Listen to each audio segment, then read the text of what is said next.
সমালোচনার তীরে বিদ্ধ তাওহিদ হৃদয় ব্যাট হাতে ঝড় তুললেন সময় মতো। সুপার ফোরের বড় মঞ্চে দাপুটে 50-তে জেতালেন দলকে। তার আগে অবশ্য বাংলাদেশের জয়ের ভিত গড়ে দেন অর্ধশতক হাঁকানো আরেক ব্যাটার সাইফ হাসান। সাইফের বিদায়ের পর লঙ্কানদের সাথে তৈরি হয় উত্তপ্ত পরিস্থিতি। যদিও দায়িত্বশীল ব্যাটিংয়ে হৃদয়রা ম্যাচটা নিজেদের করে নেন। দাপুটে জয়ে সুপার ফোরে দুর্দান্ত শুরু।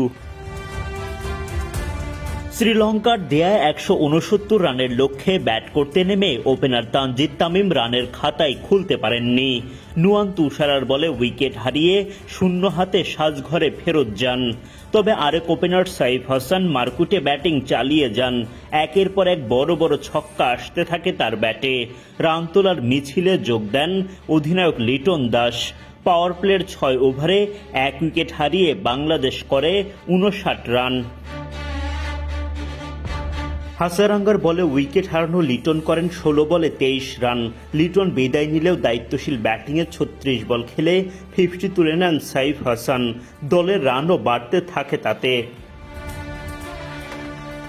সাইফের চোখ ধাঁধানো ইনিংসের সমাপ্তি ঘটে হাসারাঙ্গার বলে উইকেট হারিয়ে। 45 বল খেলে 2-4 ও 4টি ছক্কায় 61 রানের দারুণ একটা ইনিংস খেলে বিদায় নেন সাইফ।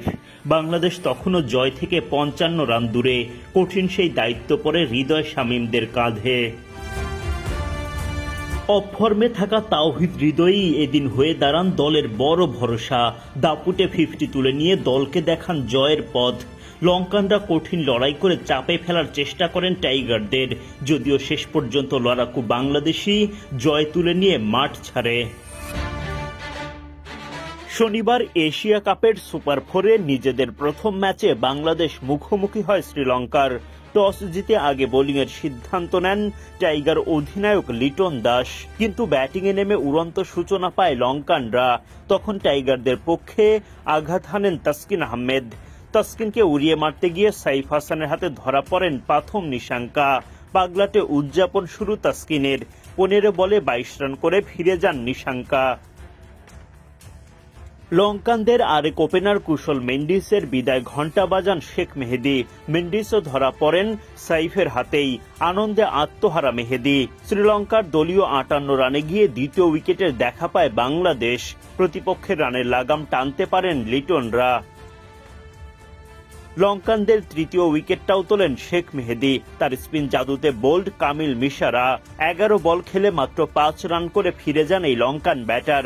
65 রানে শ্রীলঙ্কার 3 উইকেট তুলে চাপ বাড়ায় বাংলাদেশ।